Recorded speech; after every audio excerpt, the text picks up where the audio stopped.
रजाई में मुंह लपेटे केतकी फोन की घंटी सुन तो रही थी, पर रिसीवर उठाना नहीं चाहती थी, सो नींद का बहाना करके पड़ी रही। बाथरूम का नल बंद करके रोहिणी ने फोन उठाया। रिसीवर रखने की आवाज़ सुनते ही जैसे केतकी की नींद खुल गई हो। इसका फोन था मम्मा, कमला मौसी का। यह नाम सुनते ही केतकी की मुख मुद्रा बिगड़ गई। रोहिणी जानती है कि कमला का फोन करना, घर आना बेटी को पसंद नहीं। उसकी स्वतंत्रता पर अंकुश जो लग जाता है। आने की खबर दी होगी मौसी ने। कॉलेज 15 तारीख से बंद हो रहे हैं। एक बार तो हम सबसे मिलने आएंगे ही। मम्मा, 10 तारीख को हम लोग पिकनिक पर जा रहे हैं। मौसी को मत बताना, नहीं तो वह पहले याद धमकेंगी। केतकी, मौसी के लिए इतनी कड़वाहट क्यों? मेरी जिंदगी में दखल क्यों देती हैं? तुम्हारी भलाई के लिए मम्मा, मेरे बारे में उन्हें कुछ भी मत बताना। और वह माँ के गले में बाहें डालकर झूल गई। तुम जानती हो केतकी, तुम्हारी मौसी कॉलेज की प्रिंसिपल है। उड़ती चिड़िया के पंख पहचानती है। अजीब समस्या है, जो काम ये लोग खुद नहीं कर पाते मौसी को आगे कर देते हैं। इस बार मैं भी देख लूंगी, होंगी मम्मा की लाडली बहन। मेरे लिए तो मुसीबत ही है ना, और जब मुसीबत घर में ही हो तो क्या किया जाए। कि मन ही मन बुदबुदा उठी। पापा भी साली साहिबा का कितना ध्यान रखते हैं।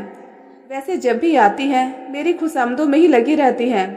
मुझे लुभाने के लिए क्या बढ़िया बढ़िया उपहार लाती हैं। और मुंह टेढ़ा करके केतकी हंस दी। अकेले क्या भुनभुना रही हो बिटिया?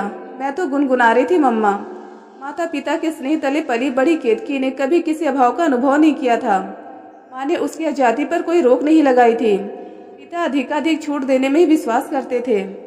ऐसे में क्या बिसात थी मौसी की, जो केतकी की ओर तिरछी आंख से भी देख सके। इस बार गर्मियों की छुट्टियों में वह माँ के साथ लखनऊ जाएंगी। मौसी ने नैनीताल घूमने का कार्यक्रम बना रखा था। कॉलेज में अवकाश होते ही तीनों रोमांचक यात्रा पर निकल गई। रोहिणी और कमला के जीवन का केंद्र यह चंचला बाला ही थी। नैनी की रोमांचक पर्वतीय स्थल और वहाँ के मनोहारी दृश्य सभी कुछ केतकी को अपूर्व लग रहे थे। मम्मा, आज मौसी बिल्कुल आप जैसी लग रही है। मेरी बहन है, मुझ जैसी नहीं लगेगी क्या? इस बीच कमला भी आ बैठी और बोली, क्या गुफ्तगू चल रही है माँ बेटी में? केतकी तुम्हारी बात कर रही थी। क्या कह रही हो बिटिया, मुझसे कहो ना। कमला केतकी की ओर देखकर बोली, मौसी, यहाँ आकर आप प्रिंसिपल तो लगती ही नहीं हो। सुनकर दोनों बहनें हंस दी। इस लबादे को उतार सको इसलिए तो तुम्हें लेकर यहाँ आई हूँ। आप हमेशा ऐसे ही रहा करे ना मौसी। कोशिश करूंगी बिटिया। खामोश कमला सोचने लगी कि यह लड़की कितनी उन्मुक्त है। केतकी की कही गई भोली बातें बार बार मुझे अतीत की ओर खींच रही थी। कैसा स्वच्छंद जीवन था मेरा। सबको उंगलियों पर नचाने की कला में जानती थी। फिर ऐसा क्या हुआ कि शस्त्र से मजबूत मेरे जैसी ज्योति कचनार की कली से नाजुक बन गई। सच, कैसी है यह जिंदगी। रेलगाड़ी की तरह तेज रफ्तार से आगे बढ़ती रहती है। संयोग वियोग, घटनाएं दुर्घटनाएं घटती रहती है, पर जीवन कभी नहीं ठहरता। चाहे अनचाहे कुछ घटनाएं ऐसी भी घट जाती है जो अंतिम सांस तक पीछा करती है, भुलाए नहीं भूलती, और कभी कभी तो जीवन की बलि भी ले लेती है। अच्छा घरवर देखकर कमला के माता पिता उसका विवाह कर देना चाहते थे, पर एमए में सर्वाधिक अंक प्राप्त करने पर स्कॉलरशिप क्या मिली, उसके तो मानो पंख ही निकल आए। पीएचडी करने की बलवती इच्छा कमला को लखनऊ खींच लाई। यूनिवर्सिटी के एक प्रोफेसर मुकेश वर्मा के निर्देशन में रिसर्च का काम शुरू किया। 2 साल तक गुरु और शिष्य खूब मेहनत से काम करते रहे। तीसरे साल में दोनों ही काम समाप्त कर थीसिस सबमिट कर देना चाहते थे। कमला, इस बार गर्मियों की छुट्टियों में मैं कोलकाता नहीं जा रहा हूँ। चाहता हूँ कुछ अधिक समय लगाकर तुम्हारी थीसिस पूरी करवा दूँ। सर, अंधा क्या चाहे 2 आंखें, मैं भी यही चाहती हूँ। थीसिस पूरी करने की धुन में कमला सुबह से शाम तक लगी रहती। कभी कभी काम में इतनी मग्न हो जाती कि उसे समय का एहसास ही नहीं होता और रात हो जाती। साथ खाते तो दोनों में हंसी मजाक की बातें भी चलती रहती।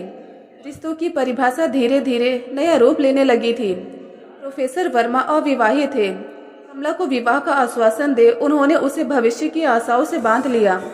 धीरे धीरे संकोच की सीमाएं टूटने लगी। कितना मधुर रहा हमारा यह ग्रीष्म अवकाश। समय कब बीत गया पता ही नहीं चला। अवकाश समाप्त होते ही मैं अपनी थीसिस प्रस्तुत करने की स्थिति में हूँ। हाँ कमला, ऐसा ही होगा। मेरे विभाग में स्थान रिक्त होते ही तुम्हारी नियुक्ति मैं ही करवा लूंगा। फिर अब तो तुम्हें मेरे साथ ही रहना है। इन बातों से मन के कांकित कोनों में रोमांस के फूल खिल उठते थे। जीवन का सर्वदा नया अध्याय लिखा जा रहा था। तुम्हारी थीसिस सबमिट हो जाए तो मैं कुछ दिन के लिए कोलकाता जाना चाहता हूँ। नहीं मुकेश, अब मैं तुम्हें कहीं जाने नहीं दूंगी। अरे पगली, परिवार में तुम्हारे शुभागमन की सूचना तो मुझे देनी होगी ना। सच कह रहे हो? क्यों नहीं कहूँगा। मुकेश, किस जन्म के पुण्यों का प्रतिफल है तुम्हारा साथ। तुम भी कुछ दिन के लिए घर हो आओ, ठीक रहेगा। परिवार में कमला का स्वागत गर्मजोशी से हुआ। पहले दिन वह दिन भर सोई। माँ ने सोचा बेटी थकान उतार रही है, फिर भी उन्हें कुछ ठीक नहीं लग रहा था। अनुभवी आंखें बेटी की स्थिति ताड़ रही थी। एक सप्ताह बीता। माँ ने डॉक्टर को दिखाने की बात उठाई तो कमला ने खुद ही खुलासा कर दिया, विवाह से पहले शारीरिक संबंध। बेटी, समाज क्या सोचेगा। माँ, आप चिंता ना करें, हम दोनों शीघ्र ही विवाह करने वाले हैं।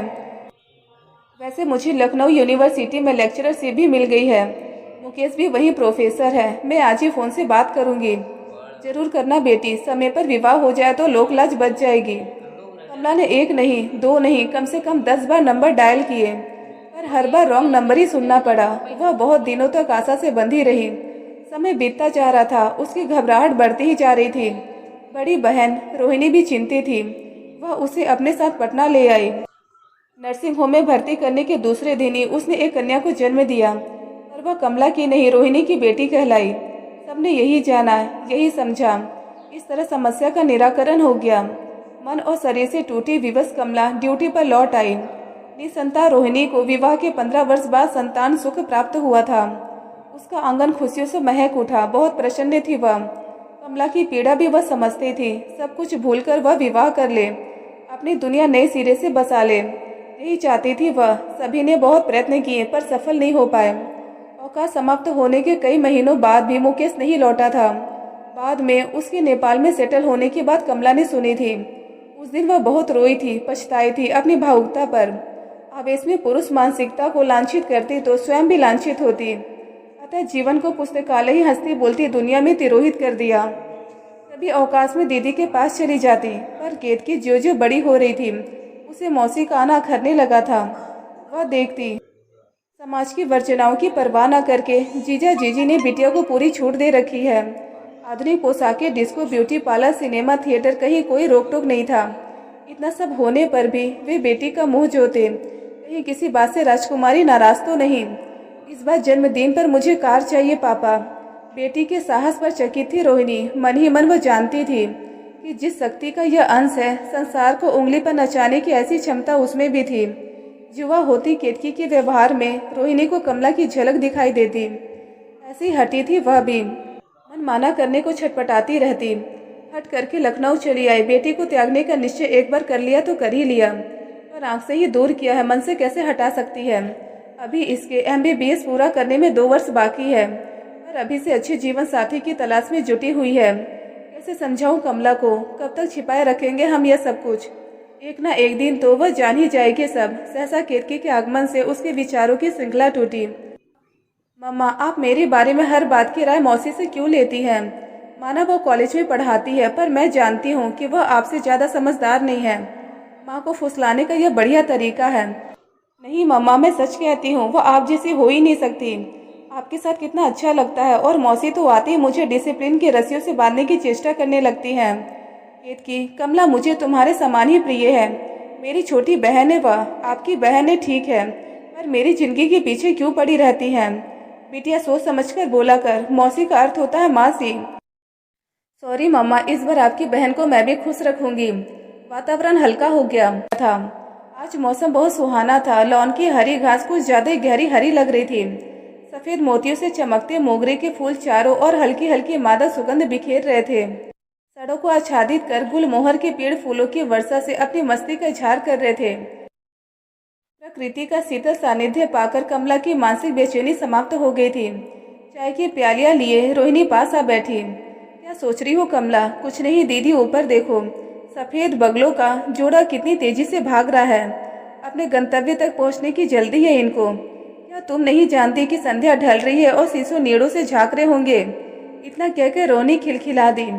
जानती हूँ दीदी, लेकिन जिसका कोई गंतव्य ही न हो वह कहाँ जाए। किनारे के लिए भटकती लहरों की तरह मझधार में ही मिट जाना उसकी नियति होती होगी। ऐसा क्यों सोचती हो कमला। तुम्हारा वर्तमान तुम्हारा गंतव्य है।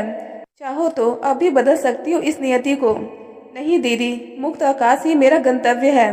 अब तो यही अच्छा लगता है मुझे। कमला एकदम सावधान हो गई। पिछले कई दिनों से जीजा जी विवाह के लिए जोर डाल रहे हैं। मस्तिष्क में विचार घुमड़ने लगे। जी आज फिर उस बैंक मैनेजर का किस्सा ले बैठेंगी। जीवन के सुनिश्चित मोड़ पर मिला साथी जब छल कर जाए तो कैसा कसेला हो जाता संपूर्ण अस्तित्व। केतकी को देखती हूँ तो अविश्वास का अंधकार मेरे चारों ओर लिपट जाता है। इस मासूम का क्या अपराध जीजी? तुम्हारा दिल कितना बड़ा है। मेरे जीवन की आशंका को तुमने अपनी आशा बना लिया। मुकेश की सशक्त बाहों के आश्रय में कितना कुछ सहेज लिया था मैंने, पर मुट्ठी से झड़ती रेत की तरह सब बह गया। रात की कालिमा पंख फैलाने लगी थी। कमला के जहन में बीती घटनाएं केंचुए की तरह जिस्म को काटती हुई रेंग रही थी। कैसे कैसे आश्वासन दिए थे मुकेश ने।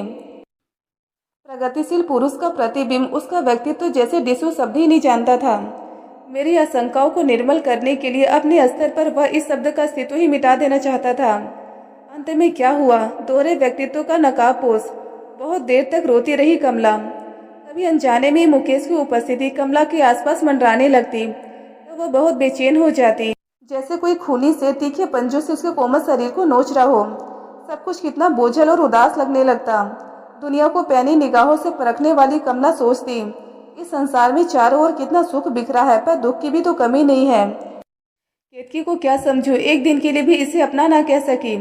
दीदी सहारा ना देती तो इस उपेक्षित बच्ची का भविष्य क्या होता। कितनी खुश है यहाँ, या तो उन्हें वास्तविक माता पिता समझती है। MBBS की परीक्षा केतकी ने स्वर्ण पदक के साथ उत्तीर्ण की। हर बात की टोह रखने वाली कमला अगले ही दिन पटना पहुंच गई। केतकी हैरान रह गई। मम्मा, यह आपने क्या किया? रिजल्ट आया और आज आपने मौसी को भी बुला लिया। तुम्हारी पीठ ठोकने चली आई, उसे कैसे रोकती मैं?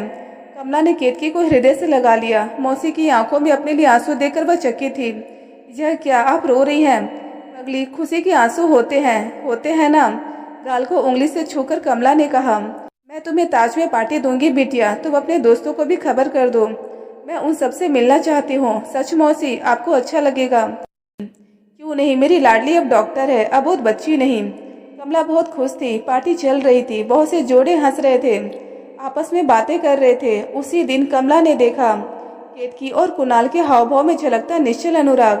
कमला, केतकी और कुणाल के संबंधों की बात मैं खुद ही तुम्हें बताना चाहती थी, पर कह नहीं पाई। रोहिणी बोली, अब तुमने सब देख लिया है। अच्छा, इस बार यह संबंध तय करके जाओ। जी यह अधिकार आपका है, तुम्हारी स्वीकृति आवश्यक है। दीदी, कुणाल को मैं जानती हूँ, मेरी क्लासमेट अनुराधा का बेटा है। वह बहुत भला और संस्कारी परिवार है। आप कहें तो कल अनु को बुला लूं, क्यों नहीं? मैं तुम्हारे चेहरे पर खुशी की रेखा देखना चाहती हूँ। कमला ने कॉलेज से 1 माह का अवकाश ले लिया था। विवाह खूब धूमधाम से संपन्न हुआ। कमला लखनऊ लौट गई। अपने कमरे के एकांत में वर्षों बाद उसने मुकेश का नाम लिया था, पर लगा जैसे चारों ओर करवाहट फैल गई हो। चाहत में डुबोकर तुमने मुझे छला मुकेश, और तुम्हारे राज को मैंने 24 वर्ष तक हृदय की कंदरा में छिपाए रखा।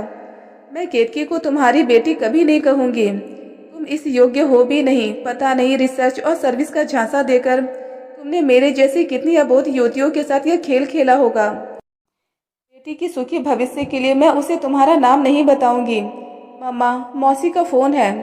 दीदी, मैं कल ही कॉलेज का ट्रिप लेकर कुल्लू मनाली जा रही हूँ। 10 दिन का टूर है। हाँ, केतकी कैसी है? दोनों बहुत खुश हैं। तुम अपना ध्यान रखना। ठीक है जीजी, कहकर कमला फोन पर खिलखिलाकर हंसी थी। रोहिणी को लगा कि बेटी का घर बस जाने की खुशी थी। अब नियत तिथि पे टूर समाप्त हुआ। केतकी के लिए ढेरों उपहार देख रोहिणी चकी थी कि हर समय इसके दिल में केतकी बसी रहती है। अवकाश समाप्त होने में अभी 10 दिन शेष थे। कमला दीदी और केतकी के साथ घर पर रहने के मूड में थी, पर आने के 2 दिन बाद ही कमला को ज्वर हो आया। डॉक्टर केतकी ने दिन रात देखभाल की। कोई सुधार होता ना देख के दूसरे डॉक्टर साथियों से भी सहायता ली उसने। जी लगता है अब यह ज्वर नहीं जाएगा। मेरा अंत आ पहुंचा है। ऐसा मत कहो कमला, अभी तुम्हें केतकी के लिए बहुत कुछ करना है। समय क्या किसी के रोके रुका है जो मैं उसे रोक लूंगी। दीदी, केतकी को बुला दीजिए, वह तो यहीं बैठी है तुम्हारे पास। बेटी, यह जरूरी कागज है तुम्हारे और कुणाल के लिए, इन्हें संभाल कर रखना। यह क्या हो रहा मम्मा? मेरी तो कुछ भी समझ में नहीं आ रहा। कमला, केतकी कुछ जानना चाहती है। जी आप सब जानती हैं, जितना ठीक समझो बता देना। मेरे पास अब समय नहीं है। कमला ने अंतिम सांस ली। तड़प उठी केतकी। पहली बार रोई थी वह उस अभागी माँ के लिए। जो जीवन रहते बेटी को बेटी कहकर अपने सीने से न लगा सकी।